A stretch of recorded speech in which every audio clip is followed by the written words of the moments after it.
As terras onde andei, eu não me acostumei. As terras onde andei.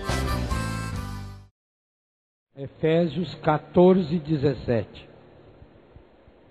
Efésios 14, 4, versículo 17. Portanto, eis o que digo e conjuro no Senhor: não persistais em viver como os pagãos, que andam à mercê de suas ideias frívolas. Têm o entendimento obscurecido, sua ignorância e o endurecimento de seu coração mantém-nos afastados da vida de Deus. Indolentes, entregaram-se à dissolução, à prática apaixonada de toda espécie de impureza. Vós, porém, não foi para isso que vos tornastes discípulos de Cristo, se é que o ouvistes e dele aprendestes, como convém a verdade em Jesus. Renunciai à vida passada, despojai-vos do homem velho, corrompido pelas concupiscências enganadoras. Renovai sem cessar o sentimento da vossa alma, e revesti-vos do homem novo, criado à imagem de Deus, em verdadeira justiça e santidade. Por isso, renunciai à mentira, fale cada um a seu próximo a verdade, pois somos membros uns dos outros. Palavra do Senhor.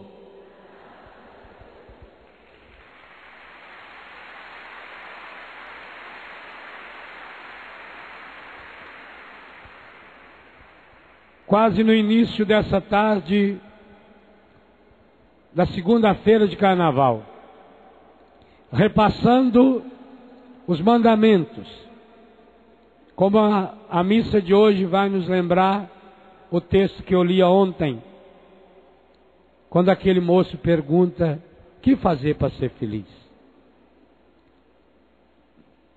O tema desse momento é mais ou menos esse: a verdade como um caminho da felicidade.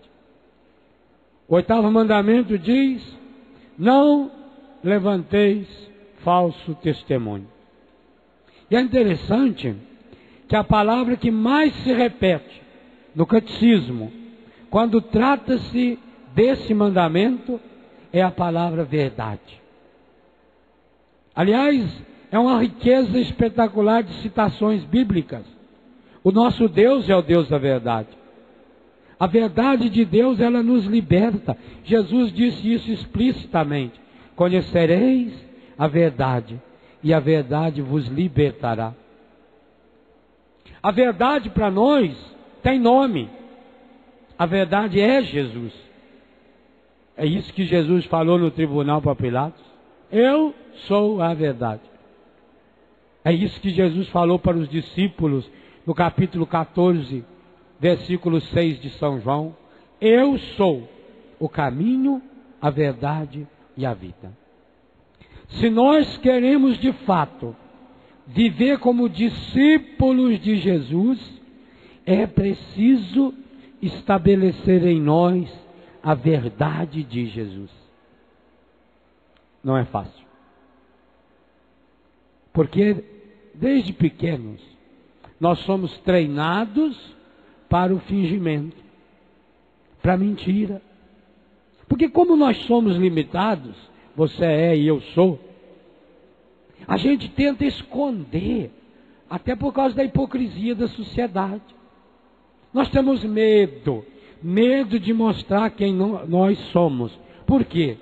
Porque lá no mais íntimo do nosso coração, o maior de todos os medos nossos é o medo de não sermos amados. Esse é o único medo que a gente tem.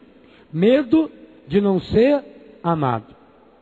E aí, para a gente ser amado, porque infelizmente as pessoas amam, entre aspas, porque não é amar, a imagem que tem de nós, nós passamos a vida preocupados com essa imagem.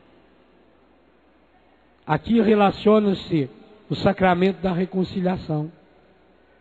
Quantos de nós nunca tivemos a coragem de confessar um pecado? Um pecado que talvez nem era pecado. As bobagens que ensinaram a gente a fazer, principalmente nessa área da sexualidade, da afetividade. Guardamos, por medo. Por que a gente não queria que a mãe soubesse, o pai soubesse, que a gente tirou nota baixa? Só porque o pai e a mãe iam bater na gente? Não. Mas o medo de ser comparado. E quantas vezes nossos pais compararam? Olha, fulano melhor do que você. Seu irmão, quando tinha essa idade, ele só tirava 10. Mentira, ninguém só tira 10. A gente se compara. O medo de não ser amado vai fazendo a gente criar máscaras. Porque eu preciso me apresentar conforme criou as expectativas. Desde as coisas simples. É o cabelo da gente que a gente olha no espelho para ver se está arrumadinho. É a roupa que a gente dá uma ajeitada, porque a gente quer aparecer aos olhos dos outros. E o triste é que isso nós vamos jogando também para o espírito. Aí começa com a mentirinha.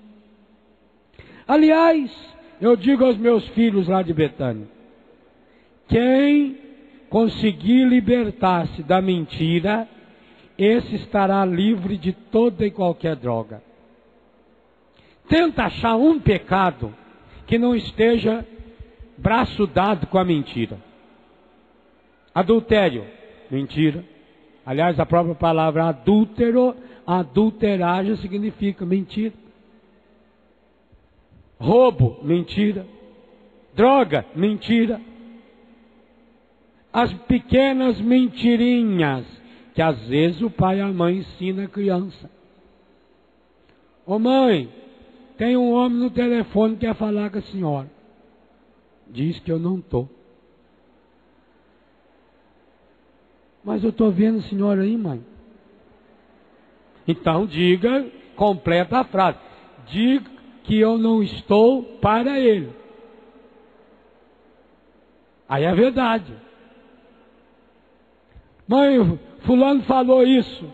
Ah, deixa para lá, isso é bobagem. Você vai encobrir. Ah, mentirinha de nada. Não, a mentira nunca. A moral da igreja diz, a verdade nem sempre. Há situações que a pessoa não precisa saber a verdade. Não tem nada a ver com a vida dela. Uma pessoa chega para você e diz, quantos namorados você já teve? Isso aí não é de sua conta. Eu não tenho que falar a verdade. Já tive 25. Mas não vou falar. Eu não ia dar conta da pessoa. Então, a verdade nem sempre. A mentira nunca. Esse é um critério que ajuda muita gente. Quantas pessoas querem saber coisas da minha vida? Ué, por que eu vou falar? Isso não tem nada a ver com a minha vida. Não estou sendo infiel a ela.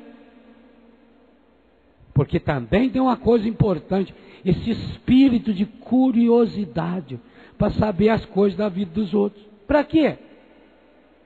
Às vezes a gente tem que ser até meio grosso. Porque a pessoa, ela se sente livre para invadir a nossa privacidade. E ninguém é obrigado a revelar-se para todos. Ninguém.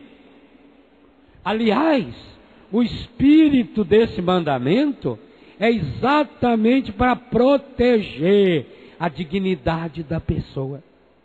Por isso que o catecismo condena com todas as letras, a não ser num caso gravíssimo, a não ser que esteja envolvido outras pessoas, você jamais deverá comentar o erro de qualquer pessoa para qualquer outra pessoa. Me impressiona muito isso na doutrina. Esse é o único pecado que é mortal sempre, único. Matar uma pessoa pode não ser pecado mortal. Aliás, matar uma pessoa pode não ser pecado nem venial. Por exemplo, se você cair na desgraça por um acidente de matar uma pessoa. Você matou uma pessoa. Não foi pecado. Ou, como o catecismo fala, quando fala do 5º mandamento, não matar. A pessoa que mata para se defender, legítima defesa, intencional ou não cometeu pecado mortal. Aliás, eu tenho dúvida, mas acho que o catecismo não fala nem pecado venial. Porque, segundo a nossa fé, você tem a obrigação de defender a sua vida. E se alguém veio na sua direção para eliminar a sua vida, e o único recurso que você tem é eliminar a vida da pessoa, não é pecado. No entanto, roubar pode não ser pecado. Isso é moral. Você pode não concordar com a moral, mas que é. A pessoa está com o filho morrendo de fome. Ela passa lá num lugar e vê que dá de apanhar uma fruta, ou pegar um pedaço de pão. Ela faz isso, leva para o filho. Não pecou. Pode até confessar para não criar o hábito de começar a roubar. Porque tem gente que acostuma a roubar e não para mais. Viciou em roubar. Agora começa até a roubar para manter só uma necessidade psicológica. Agora, quando eu falo da vida de qualquer pessoa que não seja em confissão, sacramento, eu estarei sempre cometendo pecado mortal. É o único caso. Não há nenhuma justificativa. Se você viu alguém fazer coisa errada, mas não é chamado a testemunhar, por exemplo, porque o falso testemunho significa que o verdadeiro testemunho eu posso dar. Se você não foi chamado a dar testemunho, mas pura e simplesmente comenta, você está em pecado mortal. O catecismo tem um segredo que me ajuda muito, e eu acho que pode ajudar você também. O critério de Jesus. Significa, quando eu estou decepcionado, triste, com uma palavra, um ato de alguém, eu preciso dar a essa pessoa o benefício da dúvida. Porque a gente não sabe o que está se passando no coração da pessoa. A gente não sabe por que a pessoa reagiu daquele jeito. Por que será que com muita facilidade, principalmente quando está relacionado com a gente, com tanta facilidade, a gente já julga uma pessoa. A gente condena a pessoa. E muitas vezes condena e julga ao mesmo tempo.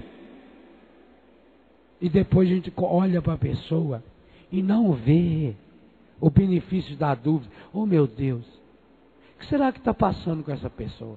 Por quê? Porque nós ficamos na autodefesa. A autodefesa está relacionada à hipocrisia. E diga-se de passagem, por que será que esse foi o grande pecado condenado por Jesus?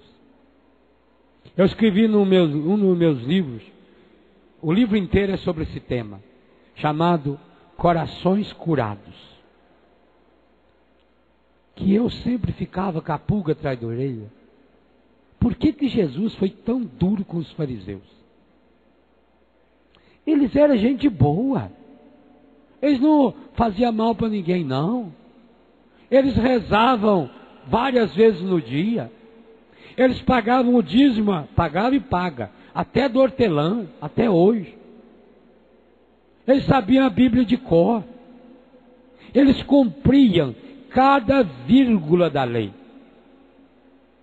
E Jesus falou-lhes palavras que se você falar para alguma pessoa hoje, processa você, dá morte. Jesus nos chamou de sepulcros caiados, de geração adúltera, de homens e mulheres que não valiam nada, raça de víboras, sepulcros caiados, geração adúltera. Tinha dia que parece que Jesus estava completamente mal-humorado, porque bastava ele ver um fariseu, ele metia o dedo na cara do fariseu e descia além. Mas por quê? E ao lado disso, que eu exploro no livro, por que que os pecadores, Padre Jonas falava da Maria Madalena, da qual expulsou 7 demônios, por que que para os pecadores Jesus era sempre bonzinho?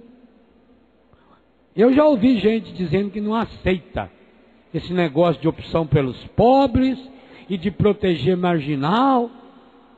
Às vezes você vê na televisão, quando eles filmam lá um bandido, alguém que fez alguma bobagem, aí o apresentador diz: eu não tenho pena, quero ver agora os direitos humanos vir aí defender esse marginal, esse criminoso. Muita gente não aceita. Diante do pior pecador, Madalena, Zaqueu, Mateus, Pedro, Paulo. Paulo era um assassino, gente. Um homem de um temperamento horroroso. Diante desses pecadores, qual é a atitude de Jesus? Madalena. A atitude de Jesus com Maria de Magdala é uma coisa que emociona. A gente chora lendo o carinho de Jesus. Outra, a paciência de Jesus com os pecadores, que nós mais precisamos aprender. Maria de Betânia, uma prostituída de leprosos, aquela que muitos confundiram e confundem ainda com a Maria Madalena. Mas Maria Madalena é da Galileia, Maria de Betânia é da Judéia. São 2 regiões longe, diferentes. Maria de Betânia prostituía-se em Betânia com os leprosos, uma prostituição medonha. Ganhava muito dinheiro por isso, porque era uma mulher que servia os leprosos. E nós sabemos que Jesus se hospedava na casa dela. Vocês imaginam quantas e quantas vezes Jesus e os apóstolos dormindo em Betânia, dormindo pelo chão, porque a casa deles era pobre, a casa de Lázaro, e a Maria de Betânia não chega 1h, 2 da madrugada, fedendo o perfume da prostituição, porque elas trabalhar com leproso, ela tinha que usar muito perfume, e segundo o Evangelho, perfume de altíssima qualidade. Nós sabemos que Jesus levantava de madrugada para rezar. Eu imagino quantas e quantas vezes Jesus não deve ter acordado quando Maria de Betânia chegava de madrugada, fedendo perfume e pecado. E Jesus não falava nada. Não era hora, talvez, Jesus se levantar. Senta aqui, Maria. Eu preciso falar com você. Você está vivendo no pecado. Se você continuar com essa vida, você vai para os quintos infernos, sua safada sem vergonha ordinária. Uma quenga. Nunca.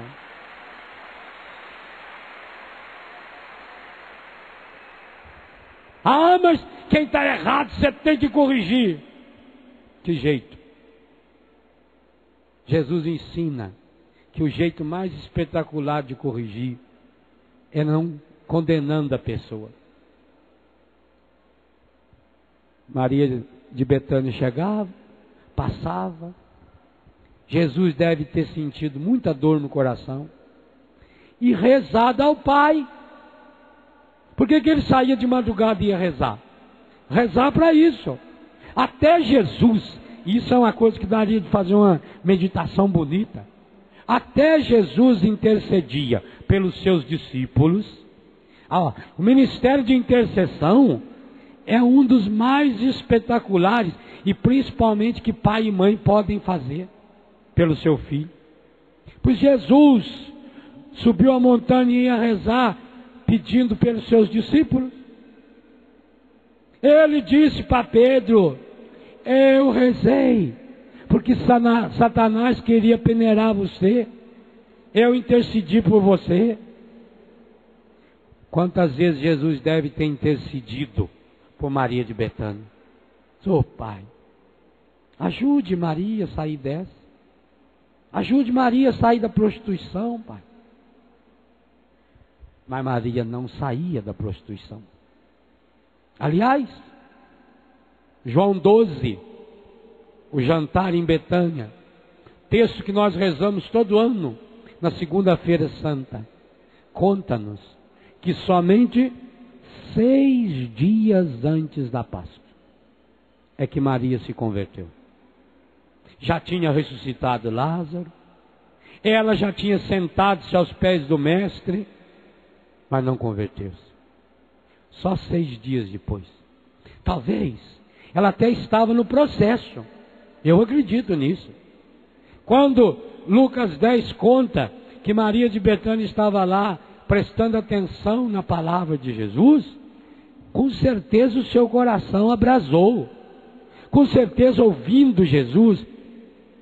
Inclusive quando Jesus elogia Marta, ele elogia Maria diante de Marta, ele elogia exatamente isso, dizendo: Maria escolheu a melhor parte, aquela que não lhe será tirada. Significa que todas as outras serão tiradas, também na minha e na sua vida. Maria já estava num processo, mas a conversão de Maria, cronologicamente falando, é um dos poucos casos que a Bíblia nos dá a data. Segunda-feira, 6 dias antes da Páscoa. Maria de Betânia chega em casa à noite, na janta. Quem sabe foi se preparar para sair, para trabalhar mais uma noite. E quando ela vai pegar o seu perfume, para se perfumar e levar o vidrinho de perfume, para atrair os seus clientes, a casa estava vazia. E ela olha do lado, a casa grande que morava Marta, seu marido Simão, o leproso, fariseu, homem rico. E ela escuta que lá naquela casa está tendo um jantar. Ela não tem dúvida. Ela pega o perfume inteiro, dá a volta, entra pela cozinha da casa e se coloca aos pés de Jesus. E aí começa o processo de conversão. Claro, os convidados do fariseu, e aí vocês entendem o que eu estou tentando explicar do farisaísmo. Os convidados do fariseu e o próprio fariseu que convidou já começou a julgá-lo. E a julgar Jesus. Olha que coisa impressionante. Eles não julgaram só a Maria, eles estavam julgando Jesus. O Simão, então, safado, ordinário, homem cheio de pecado, devia estar feliz da vida, porque Jesus estava na casa dele. Olhe bem, como é que a gente deixa passar a graça? Simão é uma anta que deixou passar a graça. Jesus estava na casa dele. E ele olhando para Jesus e pensando: se esse homem fosse profeta mesmo, saberia muito bem quem é essa desclassificada, quem é essa meretriz, essa quenga, que agora está lavando o pé dele. E Jesus, que olha para a pessoa e vê, porque basta você olhar com o jeito que Jesus olhava, que você também vai descobrir. Ô Simão, deixa de ser besta, Simão. Simão, olha o texto aqui que nós acabamos de ler de Efésios. Você já está com o coração endurecido, rapaz. Não se viu isso? É como se dissesse: olha para você, Simão. Você não vale merda nenhuma, eu estou aqui na sua casa. Não sei se Jesus falou merda. Mas deve ter pensado. Claro. Se ele pensou, ele fazia igual o Padre Jones. Ó, vocês me desculpem. Você não vale nada, Simão. Eu estou aqui na sua casa, sua besta. está aqui inteiro eu. É hora de você fazer o mesmo. Mas essa é a tática do demônio. Enquanto a gente fica olhando os erros, os defeitos dos outros, a gente tenta encobrir o da gente. Só que não encobre. Aumenta. Piora. E Jesus acolheu. E mostrou como Maria de Betânia era melhor do que Simão. Aliás, o nome de Simão já disse, é a pessoa fragilizada. Simão já significa isso, fragilizado, uma areia movediça. Maria, a mãe.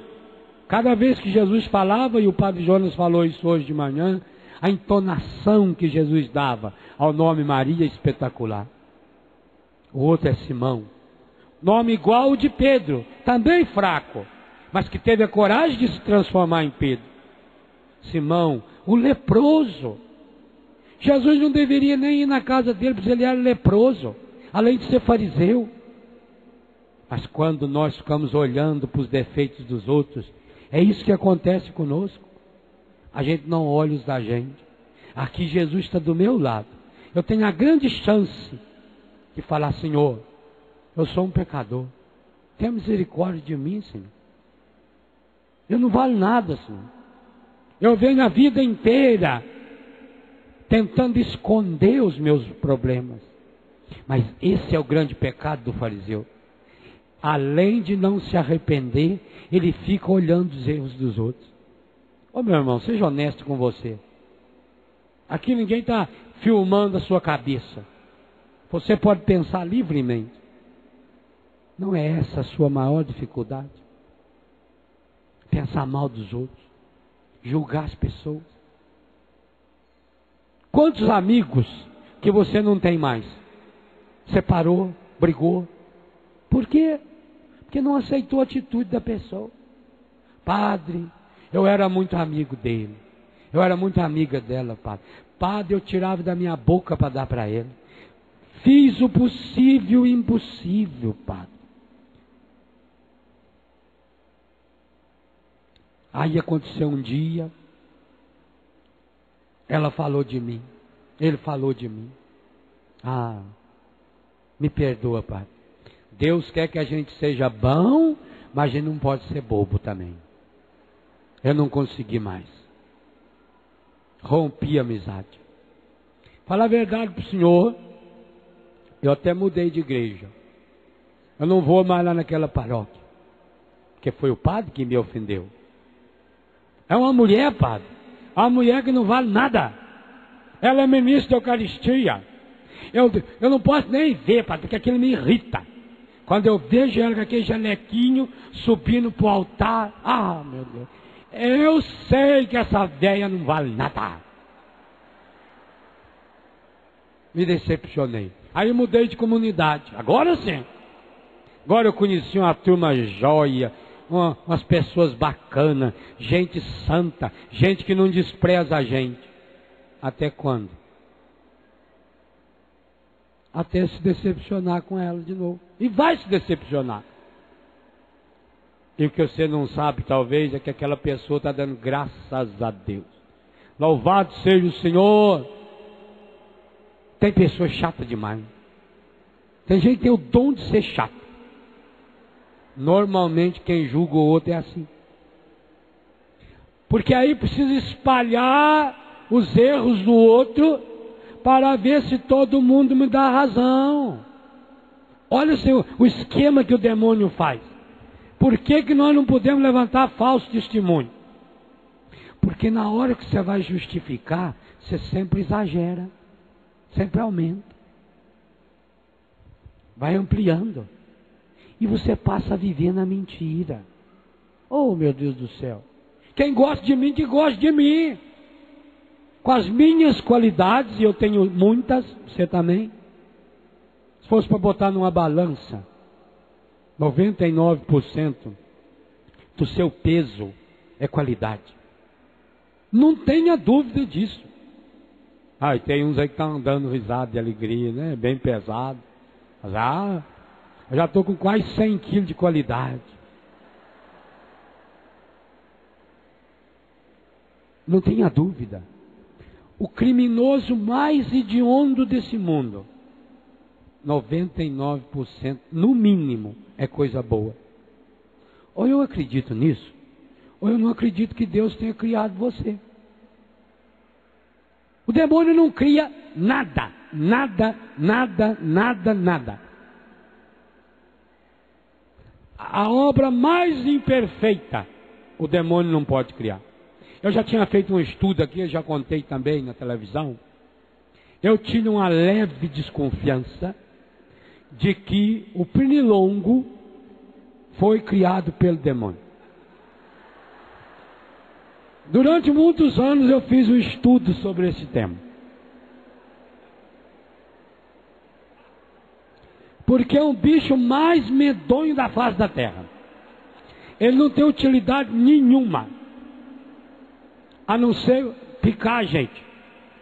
De noite, na hora que você vai deitar, descansar.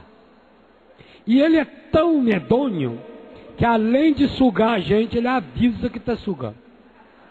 Mas é ruim, um bicho que não vale nada. Vai zzz, na orelha da pessoa. Aí você dá um tapa, pega na orelha. Aí você acende a luz. Acha o bicho? Você olha de dia assim, o seu quarto não tem lugar nenhum. Teto tudo branquinho. Não tem um pernilongo. Deita para dormir. Aí você acende a luz, pega a toalha. Você quer ter um prazer imenso em me esgaiar. E quando me esgaia, sai aquele tanto de sangue. Fala, é meu, filho da mãe. Sugador de sangue.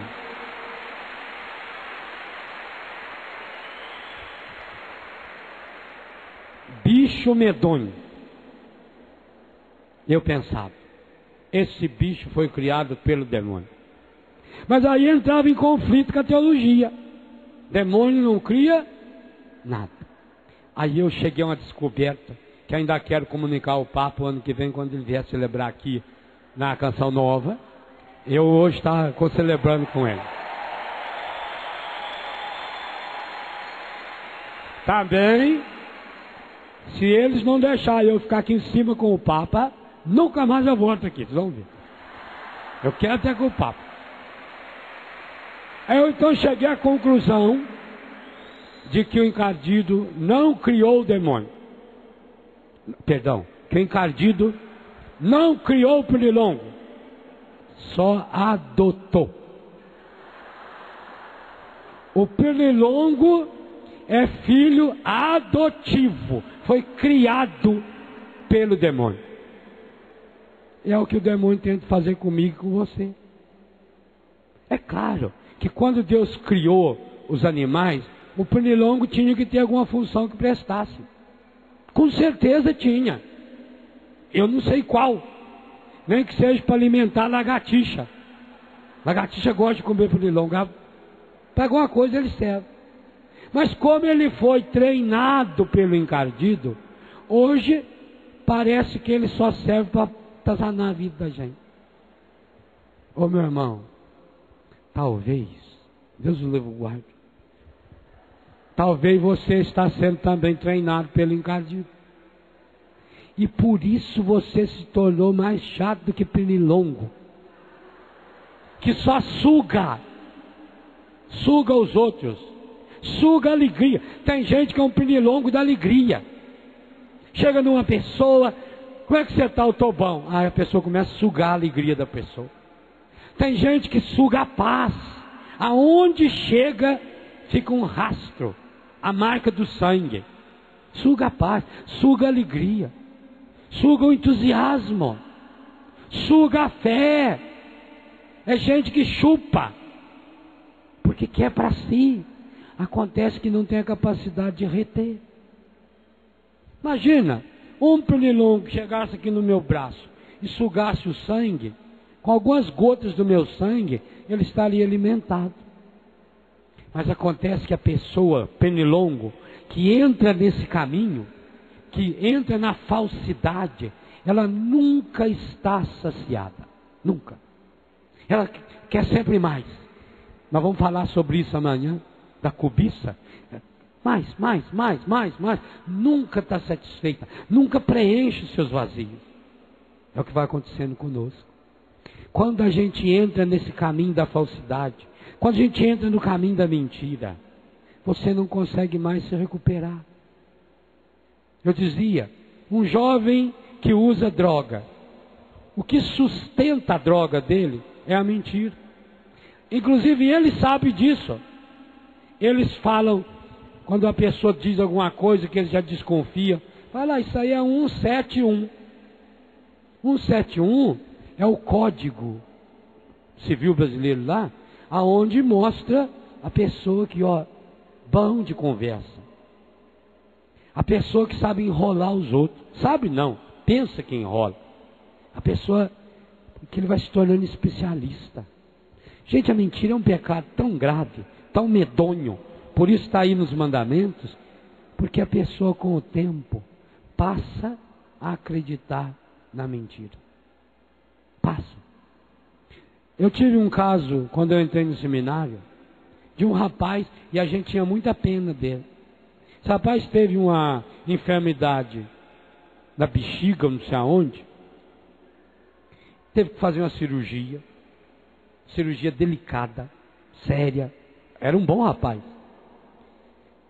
E depois, durante muito tempo, para fazer xixi, ele tinha que introduzir uma sonda na uretra. Dizia que toda vez tinha que fazer isso. Então o padre ficou muito preocupado com ele, que é uma situação delicada. O que o padre fez? Mandou fazer um quarto especial para ele, com banheiro. Naquela época nos quartos não tinha banheiro dentro do seminário. Então, fez um quarto com banheiro, tudo arrumadinho para ele, para que ele pudesse ter privacidade. Óbvio, levantar de manhã, nós dormimos no dormitório, aquele tanto de homem. Estou lá no banheiro fazendo essa introdução dessa sonda. Imagina a dor, o incômodo, a vergonha. O padre fez. Aí ele falou que o médico disse que ele deveria tomar diurético. E que um bom diurético era cerveja. Pois o padre, e é verdade, cerveja para quem não tem problema, diurético é. Basta você ver a pessoa, ela está tomando cerveja, o tanto que ela levanta para ir no banheiro, né? Então é um deles, mas não é o melhor não. É diurético. Aí o padre, muito bondoso, muito santo, comprou uma geladeirazinha, pôs no quarto dele, e comprava uma caixa de cerveja em lata, não em exagero, mas deixava lá para ele tomar uma por dia. Então, o cuidado que o padre tinha com ele. Aí, fomos para outro seminário. Quando chegava a hora de jogar bola, esse rapaz era o que mais jogava. Corria desesperado no campo. Quando chegava na hora do serviço, ele punha a mão assim. Aquela cara de doente.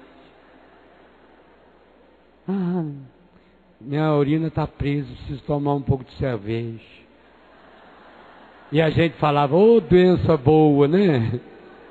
A gente tinha vontade de ter aquela doença, só para tomar cerveja, que calor medonho. Um dia o padre chegou para mim, por isso que não me esqueci, e falou, Léo, você tem problema para trabalhar na roça? Eu falei, para trabalhar todo mundo tem problema. Ninguém gosta da enxada. Quer dizer, a enxada não é problema. O problema é o cabo da enxada. Eu falei, não, mas graças a Deus não tem não. Mas você não joga bola. Eu falei, eu jogar bola? Só se eu ser a bola. Eu não presto para nada. Se tiver a bola aqui, mandar eu chutar aqui, vai lá nos 6 lá. Certa a cabeça da Luzia lá. Eu tenho um senso de direção que é uma coisa medonha. Uma vez eu fiz um gol no Padre Zezinho, só que eu era da defesa. Ele no gol jogou a bola para mim. Você vê o campo ali livre. O padre meti no chute. Acho que foi o único gol que eu já fiz na vida. Ruim demais. Falei, rapaz, eu não presto para jogar bola, não aguento correr. Ele falou, pois é, mas o fulano... Bom, eu não sei. Aí o padre teve a ideia. Telefonou para umas freiras aqui, Santa Marcelina, São Paulo. Disse, olha, eu estou mandando aí um rapaz. Queria que fizesse um exame. Melhor especialista que tiver aí nessa área. E aí veio a notícia. Ele dizia que era milagre. E o médico descobriu que já faziam 5 anos que ele estava completamente curado. Olha, gente, perdeu a vocação. Porque ele era ruim? Não. Porque ele foi se acomodando. Ele não roubou. Foi o padre que pôs a geladeirinha lá para ele. Foi o padre que fez o banheiro para ele. Ele acostumou com a mentira. Aí, por medo de perder o privilégio, por medo de perder aquilo que ele agora... Claro, ele estava acostumado. Eu sei disso, eu tenho dificuldade disso também. Não me ponho para dormir com outra pessoa no mesmo quarto. Eu tenho dificuldade. Eu reconheço isso. Todo lugar que eu vou, eu tenho que ficar sozinho. Porque a gente já acostumou. Sei quantos anos que você vive sozinho. Mas, meu Deus do céu, daí a você alimentar uma doença? Pois digo uma coisa a vocês. Grande parte, principalmente das doenças chamadas psicossomáticas, elas são doenças criadas pela cabeça da pessoa por causa do falso testemunho. Inconscientemente, a pessoa cria uma enfermidade que é para os outros prestar atenção. Você já deve ter visto esses filmes onde a pessoa desequilibrada, ela cria situações que a parapsicologia tenta explicar. Pega fogo na cortina, cai pedra, estoura cano, estraga os eletrodomésticos. Tem pessoa que tem o dom de queimar a televisão, de queimar a rádio. Ela liga o rádio, pode ter certeza, logo está queimado.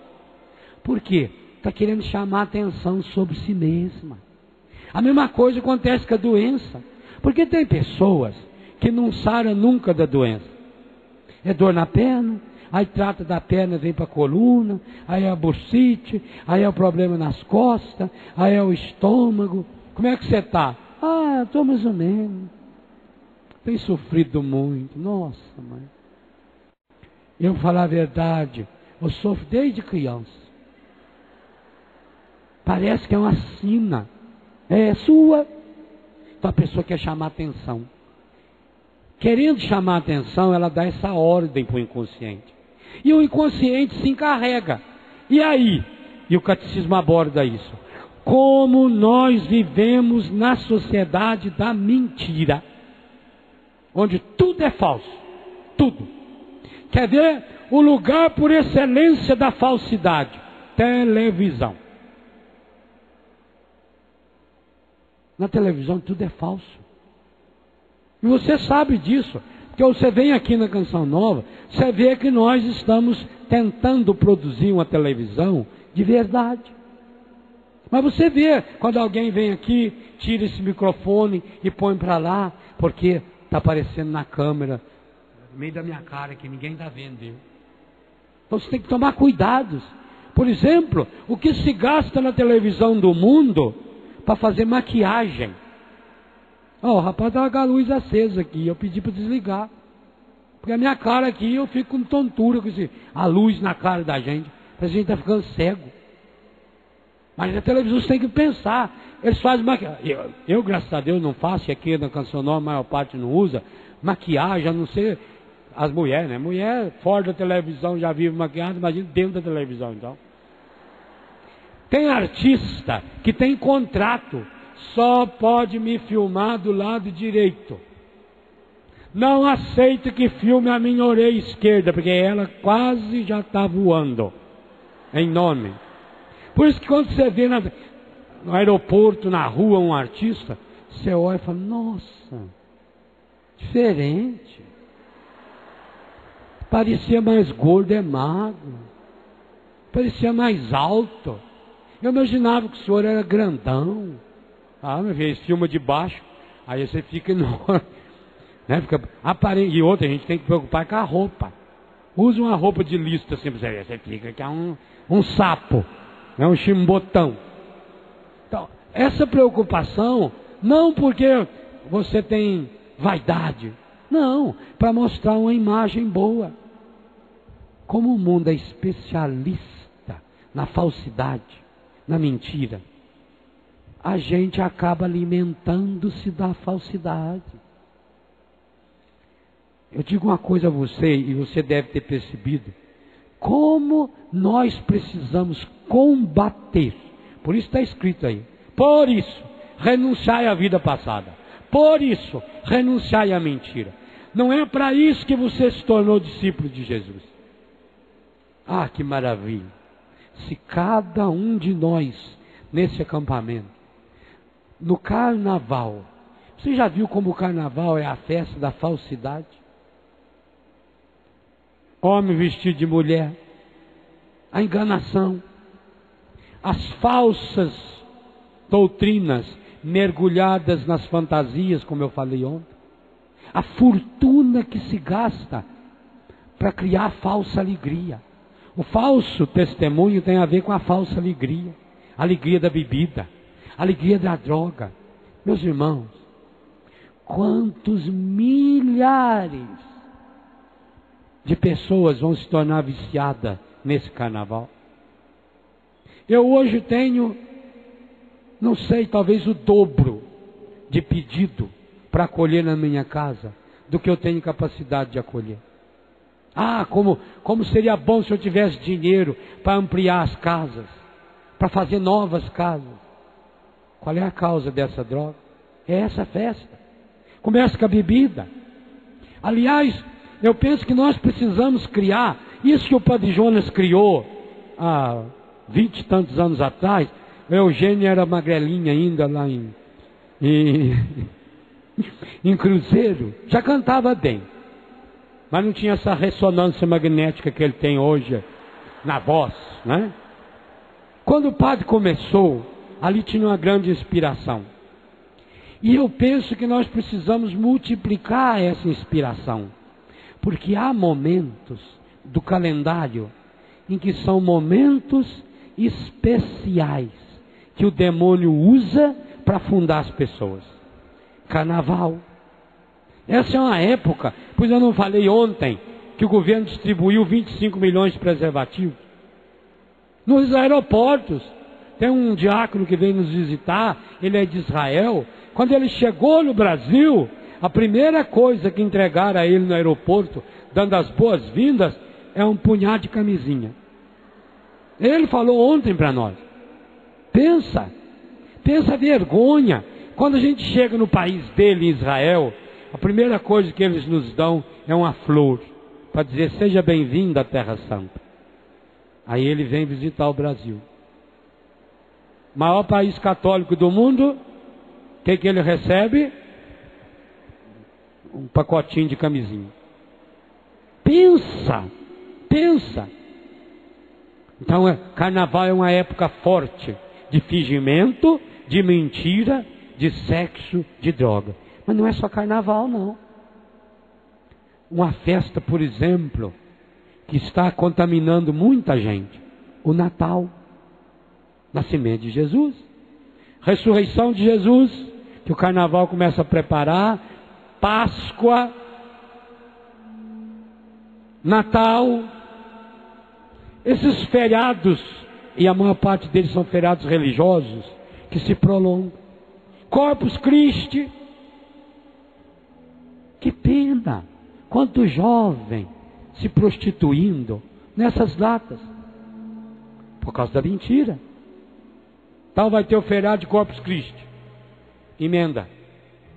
Aí, mãe, eu queria ir com as minhas amigas, filha do fulano, filha do cicrano, para a praia. Nós vamos acampar lá. A mãe acredita. A menina vai se acampar lá na praia, lá no camping. Mas as amigas foram também, só que ficaram em outra barraca. E ela ali ficou com o namorado. Ou nem namorado, amante. Volta. Como é que foi, minha filha? Ah, tudo bem. Uma maravilha. A gente se divertiu muito. E aí vem a doença. Aí vem o arrependimento. Aí vem o aborto. Aí vem a perda da dignidade da pessoa. Vai fazer o quê? Meus irmãos, qualquer um de nós podemos ter todas essas enfermidades. E consequências muito piores. De longos anos. Sabemos lá por quê. Mas quando a pessoa fica se julgando e se condenando. É isso que acontece. Então essas festas precisam. E eu digo a vocês, um dia esse rincão vai estar cheio. Em todos esses acampamentos. Porque há no coração do povo, olha aí, a fome de Deus. Há essa fome.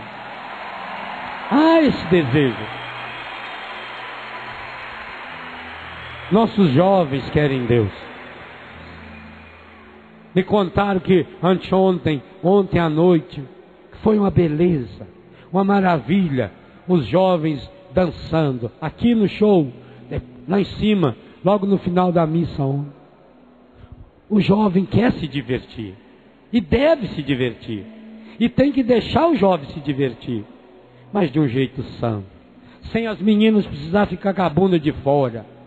Sem esse convite à prostituição. Tá. E com uma diferença. Aquela moça do acampamento na praia, ela volta para casa com a mentira, tendo que enrolar a família, peso de consciência.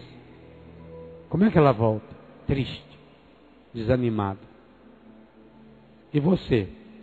Também vocês que montaram barracas aqui, como é que voltarão para casa? Cansado.